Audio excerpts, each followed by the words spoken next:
Next Voice 1. Reports have surfaced that Diddy was hospitalized after suffering an injury while in prison. Sources claim he was urgently taken to the hospital in the middle of the night due to a medical emergency. However, rumors are circulating that this incident might have been orchestrated by Diddy. Just 3 days ago, leaked audio purportedly exposed his escape plans, and now, this unexpected turn of events raises questions.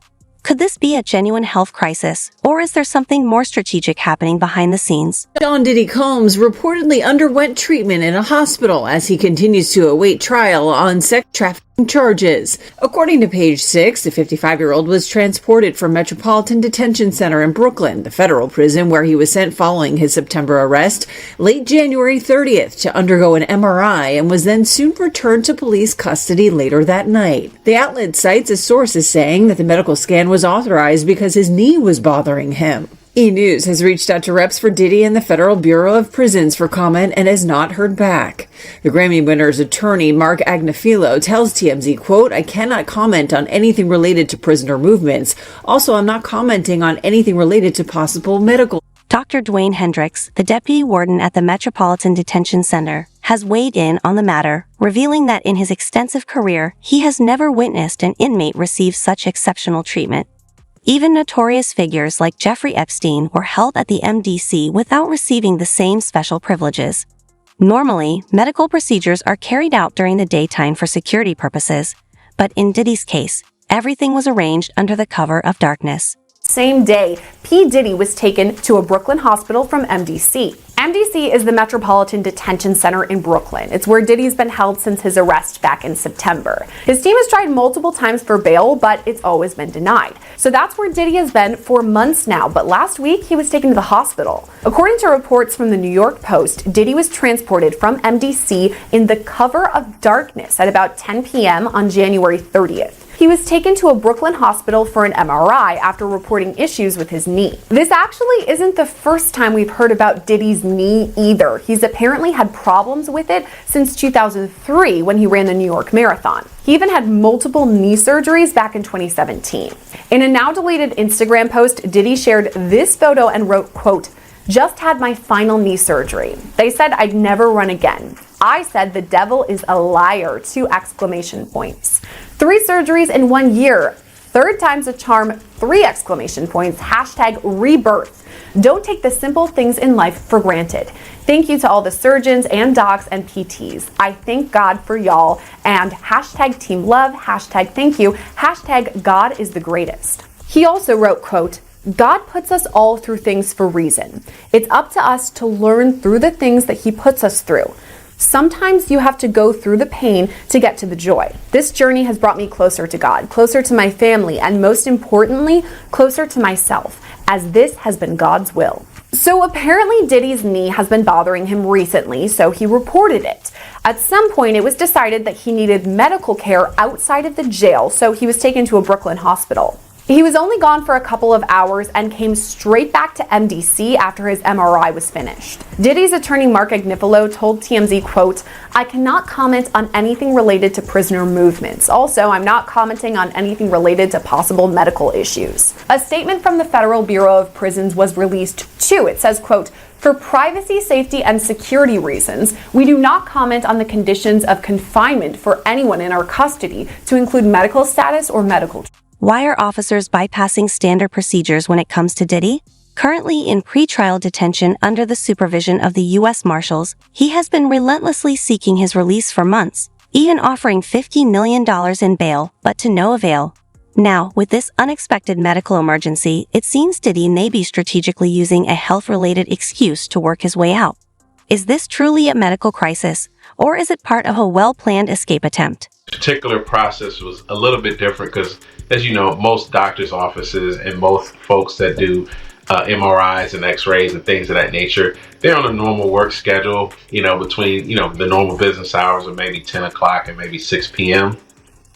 So in that case, this was a little bit different, getting him outside the facility in the late evening hours to do just, possibly a basic MRI. Yeah, I was thinking about the timeline too, because I don't ever recall going to the doctor at 10 p.m. at night. As you said, it's usually 9 to 5, 10 to 6 kind of vibes. But for P. Diddy, I can kind of understand why it was at 10 p.m. Correct me if I'm wrong. I'm thinking they decided to do this because he's such a high profile name that they wouldn't want to draw attention to it. I mean, this is an unassuming Thursday night around 10 p.m. Could that be why they decided then to go to the hospital? Yes, and also, I mean, for a couple of reasons, staff, I mean, many correctional agencies are short-staffed, so when you're taking someone out with this high-profile person such as P. Diddy, I mean, just the nature of who he is going to cause a serious security concern, because you're going to need to be able to stave off, onlookers, fans, media, and the like. And then you also got to think about the security of the hospital and their operations. I mean, people are there to try to get better. You have families there to visit their loved ones. And the last thing you need is somewhat, a chaotic environment that's causing concern with security. And also, most people don't know this, but he's actually under the primary custody. He's a what we call a U.S. Marshals inmate, because he's on pretrial status. So the Bureau, the agency, the Bureau of Prisons, oversees, the operations with overseeing the inmates on a day-to-day basis. However, when they're in the hospital for an extended period of time, if there's no deal worked out between the local institution and the local marshal's office, it would be the marshal's responsibility to take custody of that particular inmate. And if he does have issues with his legs, is he walking with a limp? Does he have does he have a cane or anything like that? So yeah, I think that will be the reason why that they would make this, take this measure, which I have never seen in my career. Someone taken out to the hospital. The timing of these events is nothing short of astonishing. Just weeks ago, leaked audio allegedly caught Diddy claiming he had a final ace up his sleeve to secure his release after his bail was denied last month. Shortly after, he began raising concerns about his health, deliberately starving himself, and citing mental health issues such as depression.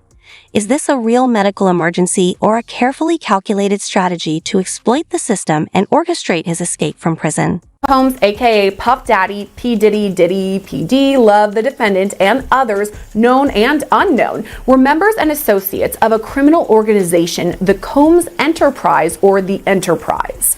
Members and associates of the Combs Enterprise engaged in and attempted to engage in, among other activities, sex trafficking, forced labor, interstate transportation for purposes of prostitution, coercion and enticement to engage in prostitution, narcotics offenses, kidnapping, arson, bribery, and obstruction of justice. This new indictment also ups the number of victims. At first, only one victim was listed in the indictment, which some believe is Diddy's ex-girlfriend and the first person to file civil suit against him, Cassandra Ventura. An updated portion of the superseding indictment reads, quote, Combs and other members and associates of the Combs Enterprise wielded the power and prestige of Combs's role at the Combs business to intimidate, threaten, and lure female victims into Combs's orbit, often under the pretense of a romantic relationship.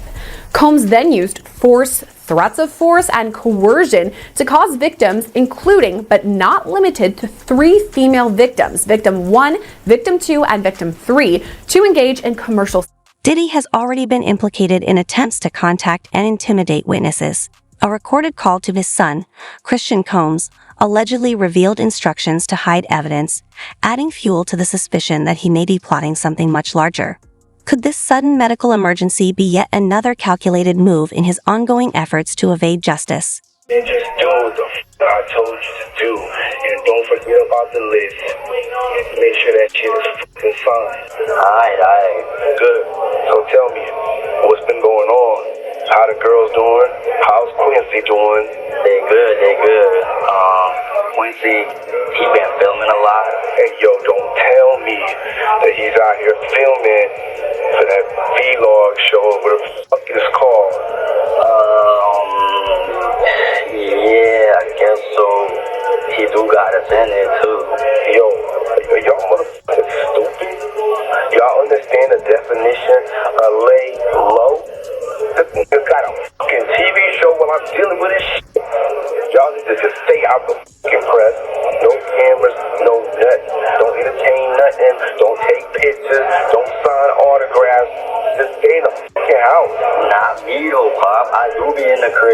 everybody else just be on different shit. Don't nobody want to listen to what I gotta say, but it's all good. I got motherfuckers putting deals left and right trying to take me down. Nah, Papa. Everything gonna be alright. We gonna get you out. Oh, I know, cause I got one more trick up my sleeve, and this one is gonna put everybody back in their seat. I can't wait to see the look on everybody's faces when this shit happens. What you mean, though, Bob? Don't even worry about it. Just do me a favor and vote for Harris. Alright. And don't be surprised when all my so-called friends do exactly that. Alright, now, did you complete everything that's on the letter? Yeah, I got the pig pen, Bob. I did it. Are you stupid? I gotta go. I'll call you. Judge Aaron Subran has consistently denied Diddy's bail, stressing that he presents a significant threat to witnesses and should remain in custody. With all legal avenues closed, it appears Diddy may have come to the conclusion that feigning a medical issue is his last hope for release. Should he undergo a procedure or surgery, he would be transferred to a treatment facility for recovery, potentially giving him an opportunity to exploit the system once more. The prosecutor presented that the judge was going to allow him to be bonded out on the first get-go. Now, if he comes up with some more hearings, he might be released. But based on the evidence, they've been following him, bro. They've been tapping his phone, been having people watch him. You understand? He been coming back and forth from New York, and he don't usually be coming back to New York. And somebody was telling me that, yo, listen here, yo, he trying to get witnesses. Remember when they released that first thing of Cassie, and I said that Diddy was trying to contact people for character witnesses, people for who he had problems with before, whatever like that, and trying to talk to them in the whole 9 yards. That's when they dropped that thing with Cassie. The Homeland Security had some agency or whatever like that that deals with that, dropped that thing on Cassie to show everybody, oh, y'all want to help him? Y'all, this is what y'all want to help? This is who y'all want to, say that he ain't never did nothing. This is what you want to put your brand on? And everybody started backing up from him. Everybody was talking about, yo, man, Cassie was a gold digger. Cassie was this, that, and the third. She loved it in the whole 9 yards. And then when they seen that, all his friends or so-called friends, went away. So him not having a bond is not surprising. Yeah, and he offered them $50 million, and they still denied his bond. He should have waited to see what they was going to offer. Because if he got $50 million to get him and offer that, then they think like, yo, that's too little of a money. Amid the turmoil surrounding Diddy's hospitalization, a new superseding indictment has been filed, adding 2 more victims and extending the original charges by an additional 4 years. The indictment alleges that Diddy hired prostitutes to live with him and trafficked them across state lines. As his legal issues continue to escalate, this new development only strengthens the case against him, making his sudden medical emergency appear even more dubious. Details this morning in the sex trafficking case against Sean Diddy Combs. Prosecutors now claiming that from behind bars, Combs has been trying to reach out to victims and possible witnesses. And ABC's Phil Lipoff is here now with this story. Good morning, Phil. Good morning, Gio. Diddy's lawyers trying for a third time to get him out on bail, but this time, the prosecution telling the judge about attempts they say the rap mogul made from behind bars to influence everyone from potential jury to alleged victims. This morning, prosecutors leveling new accusations against Sean Diddy Combs, saying he poses a serious risk of danger even from behind bars as he awaits trial. In a court filing late Friday, prosecutors detailing the steps they say Combs is taking while locked up to reach out to prospective witnesses and influence public opinion to affect potential jurors. The accusations within the prosecution's motion to deny bail are very serious and will be considered very heavily by the judge, because the judge is going to want to ensure that he is not influencing witnesses and or contacting anyone to influence a trial in any way. Combs has pleaded not guilty to charges of racketeering, transportation to engage in prostitution and sex trafficking. He denies any wrongdoing. The government now asking a judge not to grant Combs' third request for bail, in which the music mogul offers a $50 million bail package citing new evidence and changed circumstances. Prosecutors pointing to recorded phone calls from jail. They say Combs asked family members to reach out to potential victims and witnesses, urging them to create narratives to influence a jury pool.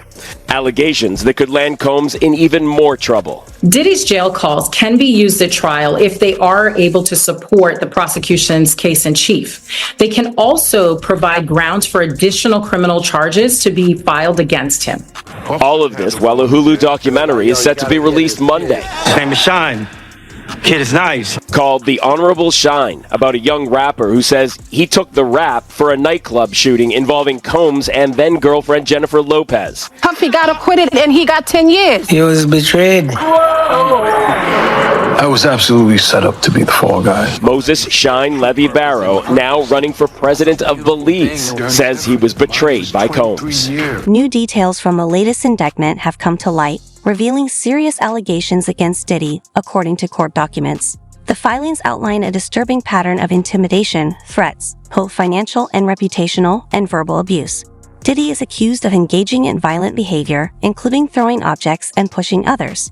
In one shocking incident, he allegedly held someone over a balcony in a dangerous display of aggression.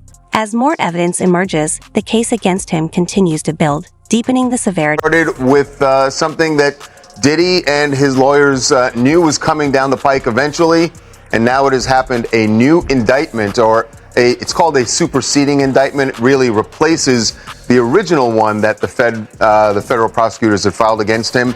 And the big headline here is that now they are saying there are two more victims, two more women that the feds are calling victims of Diddy and his criminal operation, as they've laid it out in this indictment.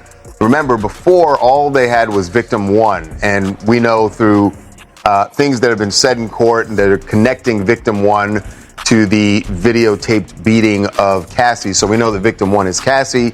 Victims 2 and 3, who have now been added in this new document, we don't know their identities, but the feds have described them, saying that they are women that he transported, that Diddy transported for purposes of prostituting them. And they lay out some of the allegations and why they believe that these women are victims. Diddy is telling a different story, has a different view of this, but first, what they said in the indictment, we want to get to that. Yeah, this is really a critical development because Diddy's lawyer has been harping on this case being built entirely around Cassie, who he had a relationship with, and he says the nature of that relationship may have been rocky, but it's not a crime.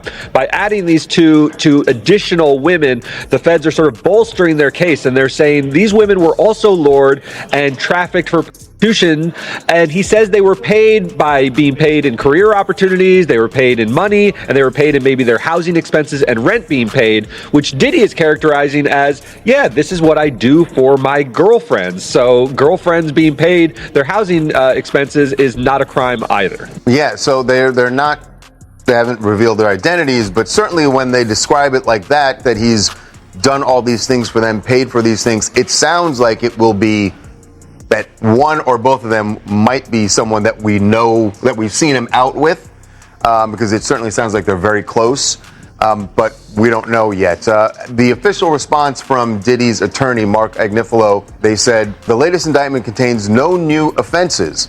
Prosecution's theory remains flawed. The government has added the ridiculous theory that two of Mr. Combs' former girlfriends were not girlfriends at all, but were prostitutes. Mr. Combs is as committed as ever to fighting these charges and winning at trial. So there it is. His people are saying they're girlfriends, which means I do think we are going to figure out at some point we're going to hear who they are. And it sounds like they're probably